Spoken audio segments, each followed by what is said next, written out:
Hi, everybody. Welcome to another episode of the Quantum Bridge with myself, Gary, and Casper on the other side there. It's been a while since we've done a show. I know you see them coming out every week, but we've had actually quite a long break, so we might be a bit rusty. But getting back into it, it's great to have a returning guest as ever. So, Casper, I'll pass over to you. You can introduce our guest for today, please. Thank you. Yeah, by rusty, you mean even worse than usual. Yeah, it's a low bar in the first place.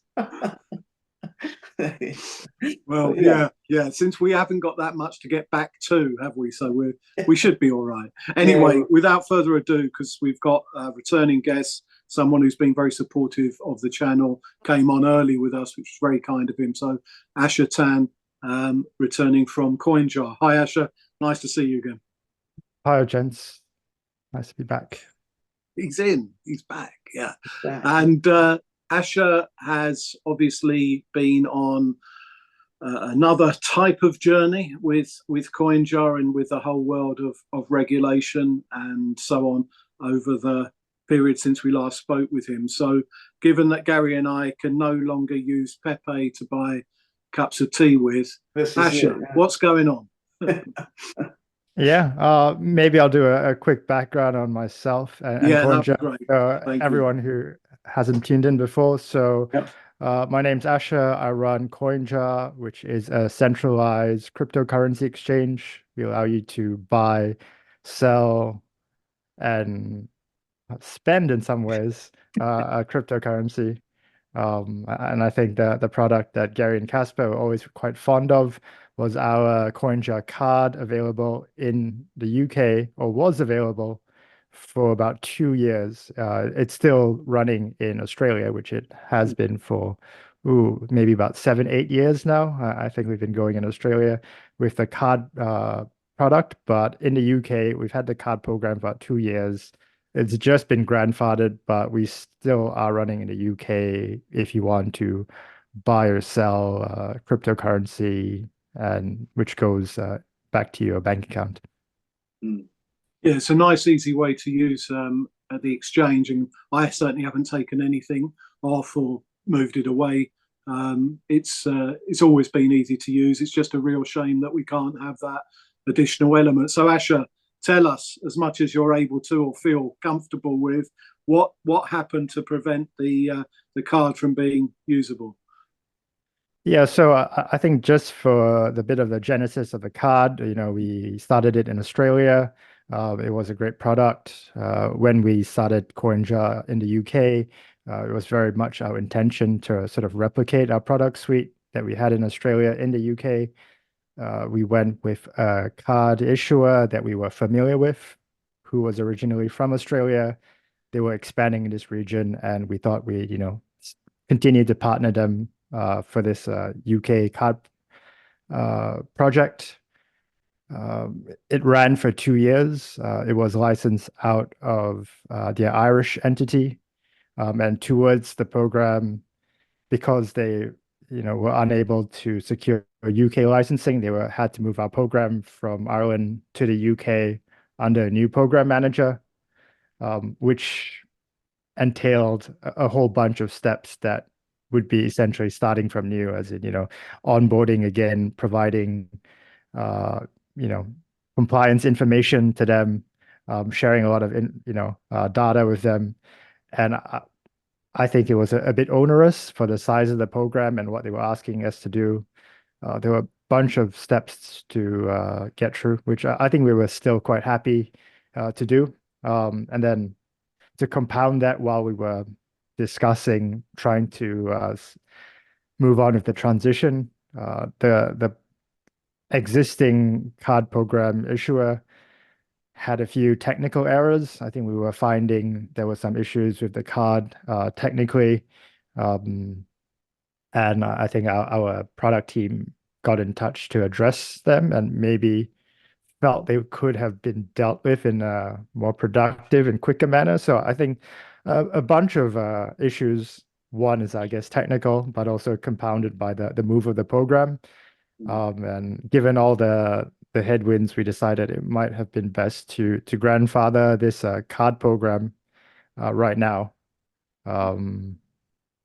Hopefully, we'll be back one day in a new form. Yeah. But I think that's with any product, you've got an idea around what you want to do, what sort of customers will use the product, and then you put it out there, and then there's some pleasant surprises.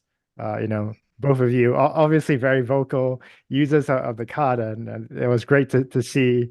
I never expect or I had no idea who would eventually use a product when you put it out in the world. Same way Yeah. you might have people tuning into your podcast which you had no idea, or it wasn't you had no idea these people would ever tune in.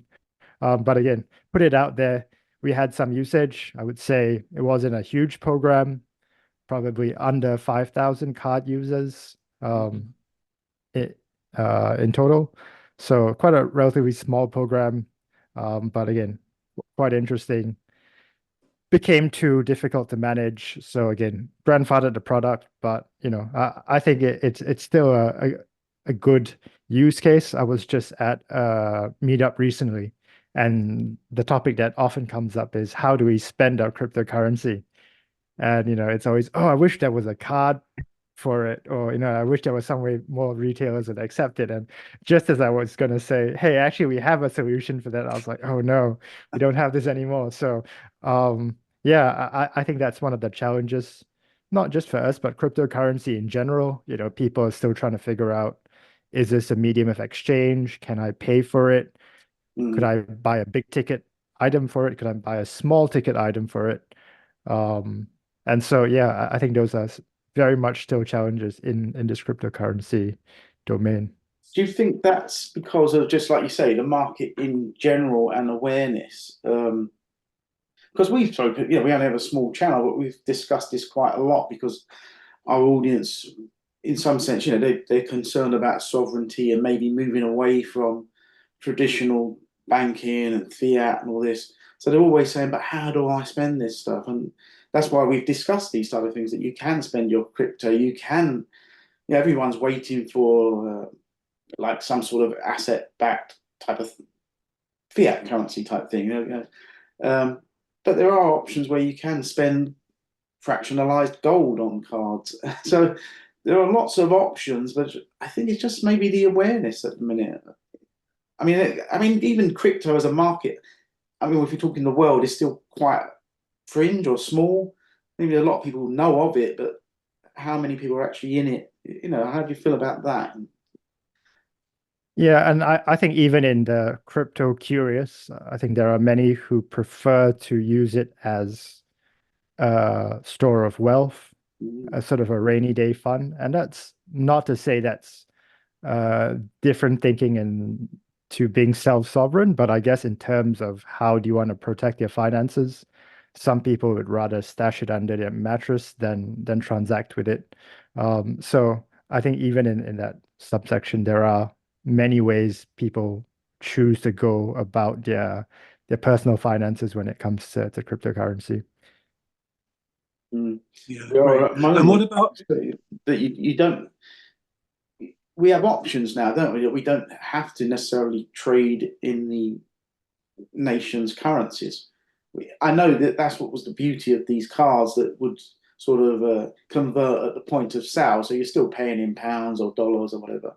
But as far as we was concerned, we were selling, whatever, Bitcoin, XLMs, XRP or Pepe. But even meme tokens to buy our fry up in the calf. But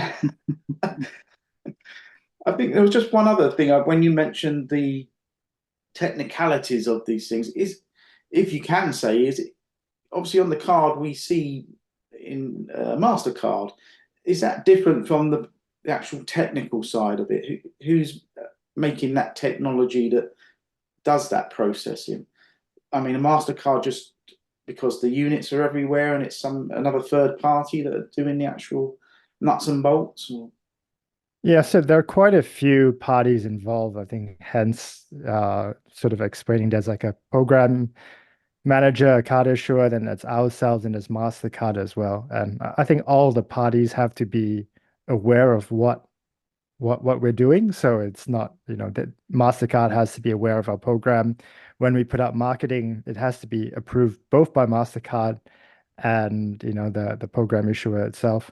So I think there are always going to be some third parties um, in the loop as it stands to get the greatest amount of coverage. And I think that's also where, there could be, with more parties, things get a bit more difficult. People who appreciate more direct approaches, both to trade and, in all matters of life, can appreciate that, that's probably the status quo. I think it would be great that we have more direct ways to transact. And in the UK, I know there are some people who are looking at more Bitcoin only solutions. I think that they've got quite a passionate community around that, around the Lightning Network and around, Bitcoin only commerce without third parties or as little as possible.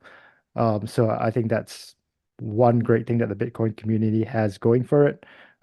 But again, I do think the card was a great way to tie in all the other types of cryptocurrencies and sort of say, hey, this is our value add as a company. And, part of that is also partnering with other companies to allow this experience to happen. Mhm. Yeah. Yeah, how much opposition did they give you to sort of pulling away and letting it ultimately fall by the wayside? I appreciate there might be some friction involved, once you are all trying to make this work and it doesn't, some of the sort of customer service type interactions with your third parties might have got somewhat fraught. But was there a sort of general sadness? Because there's a lot of work that goes into getting this up and running in the first place. So I know that you were unhappy about that needing to happen in the end, Asher, and I'm sure plenty at CoinJar were. But did you feel that it was felt that it was a bit of a shame that this has had to be sort of allowed to fall fallow for a while? I think internally, some people were happy that there were going to be less issues because there were a lot of issues. And I Yeah. think, but I think the sadness, all you need is one tweet to say, why are you killing this product? Why is this product going away? And then everyone was like, well, that's your customer feedback right there, right? That's the use case of, what are Gary and Casper going to say when we tell them that this no longer works, right? So I know. I mean, We've only just stopped crying. but I think for anyone who puts something out, I think that's the ultimate type of feedback. You might be conflicted of how you feel about it internally, but at the end of the day, you build a product to serve customers, and if the customers are happy or unhappy, I think that's sort of the judge and jury of the product at the end of the day. Yeah, I think saying that is a lovely thing anyway, actually. It's always shown how close you are to the product, but also to the users of the product. And this thing of, the whole idea of being peer to peer generally and doing things direct in a sort of form of digital barter in some respects, this thing of why should any other body, a government or any other party be involved in what you want to transact or pay? And I think that you're bringing that feeling to what you're saying about losing the card for now, at least. And I think a lot of people will resonate and appreciate that you do actually care about it in that way. It's important. Just in terms of the thing about, there were additional sort of layers of sort of, I don't know, legality or whatever in the background fairly recently in the crypto area, where we were all finding we had to go through sort of know your customer and updating your knowledge of the crypto space online with different providers and so on. Has there been added pain or layers of difficulty for you guys in terms of, having to follow more draconian rules, particularly in the UK, or was that nothing to do with the whole card area? I don't think any of the rules have specifically impacted the ability to provide a card product, but definitely in the UK, we're seeing some of the strictest rules in the whole world when it comes to providing crypto services or advertising. So at the beginning of this calendar year, new financial promotions rules came into effect by the FCA. And as you might have seen, includes some sort of a knowledge test Yeah. to sort of show that you've got enough understanding of the industry. There are some rules such as no more stricter financial promotions, so you can't provide an incentive for, let's say, a friend referral. Yeah. I can't say refer a friend. You can't even if you don't provide a gift or an incentive, you can't. Like we've been told, we can't even say refer a friend on our Wow. website, which seems extremely strict. A lot of disclaimers, and also probably most jarringly, a travel rule which has been introduced in the UK for crypto. So if you send from one centralized exchange to another, you'll have to provide some sort of basic info on where your transaction is going, just like if you made a wire transfer. And in some Euro states, they allow a threshold. So, for instance, maybe anything under 1,000, you wouldn't have to provide the information. In the UK, unless you're sending to your own self, where you can say, I'm sending to my own private wallet, which is still allowed in the UK. But if you're sending to a third-party service, you'll have to provide some information on that, which, again, it's not part of the original cryptocurrency Bitcoin ethos. And that's the FCA legislating this. So I think that's been a particularly difficult one, implementing it. A lot of other exchanges, we don't share information because we're all, it's a decentralized network, right? Everyone sort That's of right. operates and connects to the Bitcoin or whatever blockchain. But now they're asking us to share information about transactions as well, which, again, there's no real system to do this. So it's been a very hard to sort of satisfy the regulator that we are keeping to these rules, even though it hasn't really been done previously. Yeah. It feels like it went to an extreme. I hope the pendulum comes back a bit. I mean, my personal feeling about all of this stuff is it's got nothing to do with these guys. But, I haven't got a company that's going to therefore be scrutinized and potentially have all sorts of measures taken against it if it doesn't go along with that. We just want the ease of being able to transact without it being anybody else's business. And I know that sort of you will understand and have a nice feeling towards that sort of attitude. But I appreciate that you're stuck in a position where you're visible and where, are they, or do they say that there will be particularly draconian things done if you don't abide by this? Is there any chance of holding out, or do you just have to say, well, this is what they say and we have to do it? Oh, I think jail time is among it's a sobering thought, yeah. penalties around. But for private companies, I think the responses are to move offshore. So you'll see many companies moving to the Middle East or more other jurisdictions which aren't as strict. We've also seen other companies sort of plant their flag slowly plant their flag in this decentralized space. So, try to be as obscure as possible in where they run the company. Again, all these things lead to probably the UK public losing out on a lot of these services. Either they don't know where their service is located, or there might not be protections if they use some of these overseas services. So I think it's a balance. Where CoinJar has decided to operate is in the UK in sort of a visible presence. So I think that comes with also being under that's your real name. Yeah.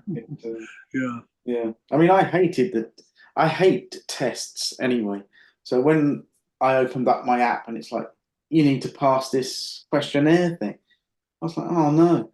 I mean, and then I failed it twice. And then it was like, if you fail this again, you're going to be blocked out for, I don't know, what was it, like 2 years? 6 months or something. Yeah. That was something crazy, wasn't it? I thought, oh my God, now I'm panicking. I've got to get this stupid test right. So I'm messaging Casper. I was like, have you done this yet? And eventually I did it, thankfully. And then I thought I was in the clear, and then the card stopped. I guess I thought maybe it's just destiny. I don't know. Yeah. And then of course everyone, Yeah. it was the same. Everything followed. I have what else? A Glint. I had a Wire. Wirex. Yeah, that came a bit after. So I thought, oh, maybe I don't have to do these tests again. And and then the questions were different. I was like, oh no. Yeah. Yeah. So I again, cancelled a out. lot of these questions, have to be formulated by us, and they can't be too easy. They can't be too Yeah, hard. And again, where do we start, right? There's no Yeah. yeah, prescribed. You only told, in retrospect that you did the wrong thing, rather than being offered yeah. No, it's fine. It's just, specific and then it guidance. was my sort of then it gets the old anger up because you're like, what's the government sticking their nose in for? You have the rant. You're like, it's up to me what I do with my money. You want to waste it? It's like, that comes back to that self responsibility type thing. Yeah, stop sticking your nose in. And maybe it's a UK thing. I don't know. It seems like it at times. Is it the same in Australia? It's not as onerous at the moment. So again, I think the UK has taken a sort of a hardline stance against this. It seems quite concentrated on cryptocurrencies. I think the UK has a very large betting and gaming gambling industry, which doesn't seem to have the same restrictions applied in at least in this sort of force. So I think there are questions about, how even-handed, and again, in the UK, I think there's always been so much promise in terms of where we can go as, in terms of being more self-sovereign, being a bit more, conscious around our choices.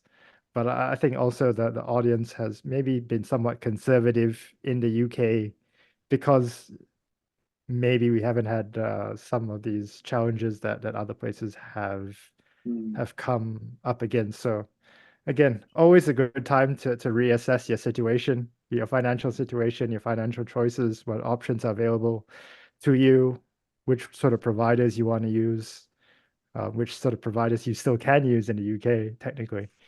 Um, yeah. It seems maybe there's that sort of, like, as people are sort of maybe waking up to some of these other options, that they're like, quickly make it more difficult. So, but, because to a lot of people it can be quite daunting getting into these things. Um, and then, if there's more of those sort of barriers, it can scare people off. They think, well, I can't be bothered. I got this far, and now he's asking me loads of questions, and and they pull out again rather than sort of plow on. Because I think it's what, like we mentioned earlier, the way some people use these assets in terms of, store of wealth or investment, rather than maybe what the use case of peer-to-peer payments. That we could actually, the three of us, just totally trade between ourselves with whichever assets we decided. I mean, that is kind of a freedom that maybe they don't want us to wise up to, but I do think we are. So hopefully. Actually, just a quick one. Do you think how has this made you feel about the UK and CoinJar and where you now position yourself? Are you looking, because you had this wonderful additional thing with the card and whatever that obviously we really loved and were very evangelical about.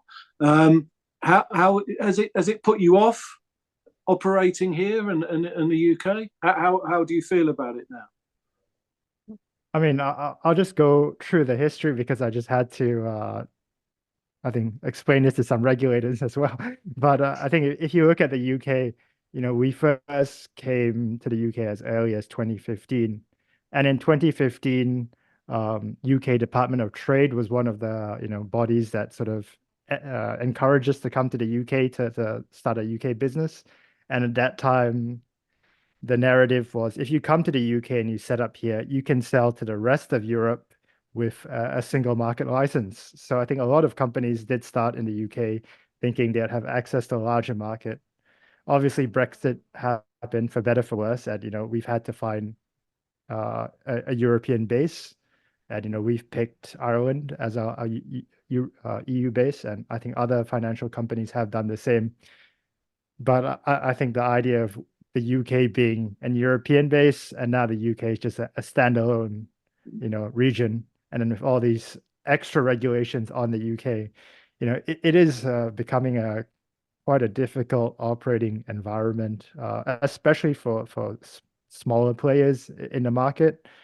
At the same time, a lot of retail investing, a lot of fintech businesses still point to the UK as a place that has a lot of wealth, a lot of potential, perhaps a bit conservative in thinking at times, but it is there to be tapped. So yeah, definitely have changed our perspective on the UK, but it's a place where we've invested in, still has a lot of promise.